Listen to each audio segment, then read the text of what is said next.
Well, let's hear some more comments here. We got a great guy here, Craig Jones with the Coalition for Peace and Justice. Come on up now. Yeah.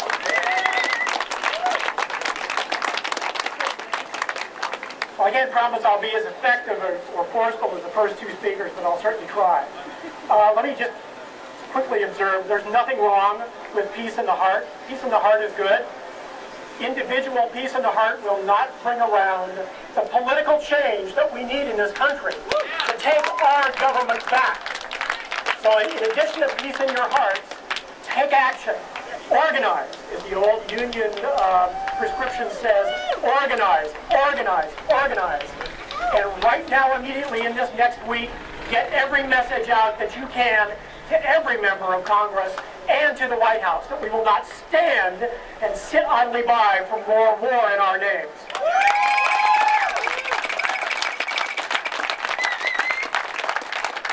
I want to read a brief position statement that is a position statement of the San Diego Coalition for Peace and Justice. I'm here as their spokesperson here today. That's www.sdcpj.org. It's among the many resources that you can go to follow up for further action. And let me start with a question. And I want to hear your response. Attack Syria? No! Exactly right. The San Diego Coalition for Peace and Justice opposes United States military intervention or military involvement in Syria. And here's why. The U.S. problem with Syria is not Syria. It is the United States. Yeah. U.S. military interventions around the world for decade after decade, notably in the Americas and in the Middle East, have always been rationalized by humanitarian arguments. But inevitably and almost universally, these interventions have actually been motivated by dreams of global power and war profiteering.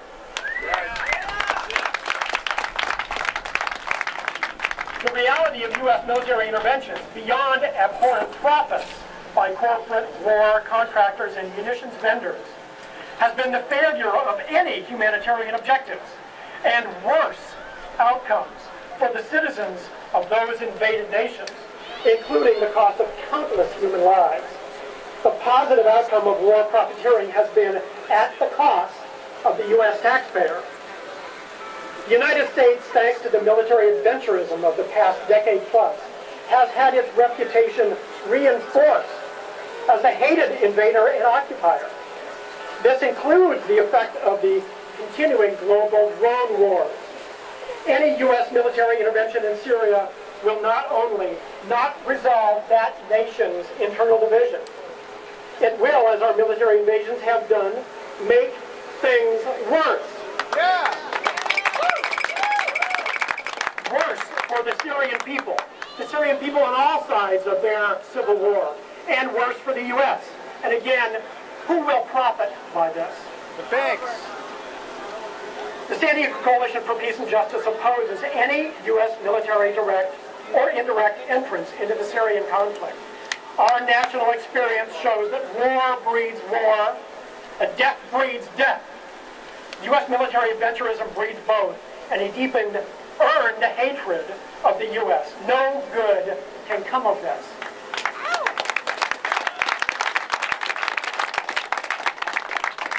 Just briefly, some additional observations of my own. As we've heard already here, the argument is made that there must be a response against the violation of the international norm against the use of abhorrent weapons. But what gives the U.S. the right, and even more, the moral authority to undertake this response? Have we forgotten that the U.S. used chemical weapons, white phosphorus, in our illegal war in Iraq against the innocent citizens of Fallujah?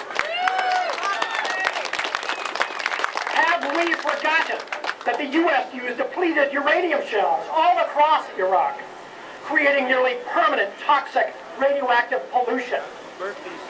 Have we forgotten that the U.S. ally Israel, with U.S. acquiescence, used the chemical weapon white phosphorus in its occupational wars?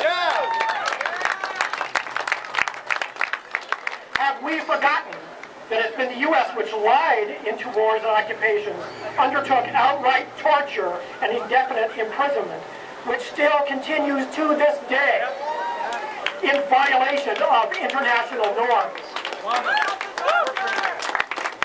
Have we forgotten that it was the U.S. which knowingly aided Saddam Hussein in Iraq's use of chemical weapons in its war against Iran?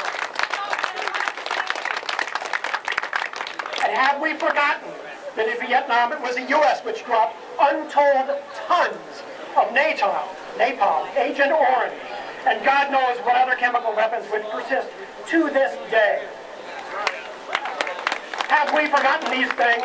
The U.S. has no moral standing or legal authority to be the world's enforcer of international humanitarian norms. It is hypocrisy in the extreme. The world knows this, and especially the Muslim world will see any U.S. military action in Syria, irrespective of the side it is supposedly on, as more U.S. imperialism. This will only increase the drive for retaliation against the U.S., making all of us less safe.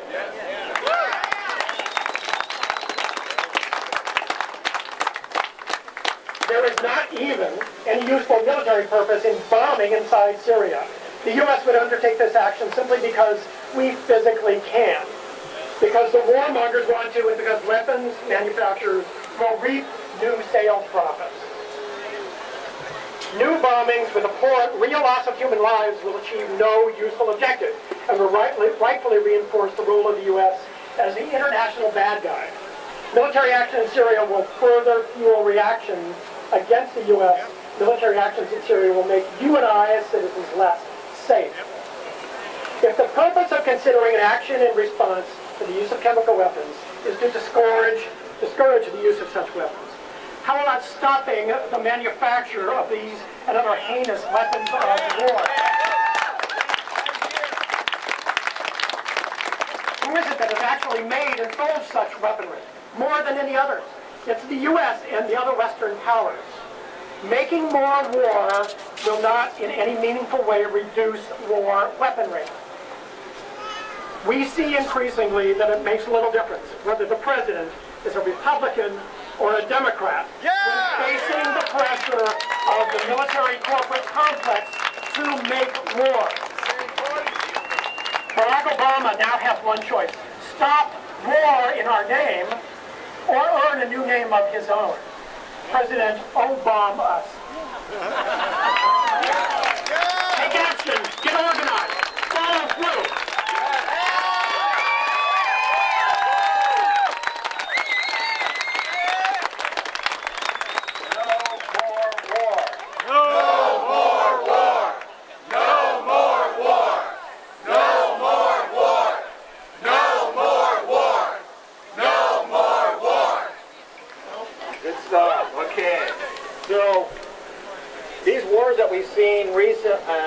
Last few decades, there is one gap. It usually happens, I figure, every 20 years or so. Why?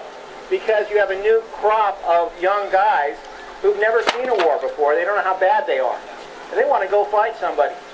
So they start another war, and those guys get to go out and they gung-ho until they find out how bad it is, and they come back with either dead, they don't come back, or they have lost limbs or brains that don't work anymore.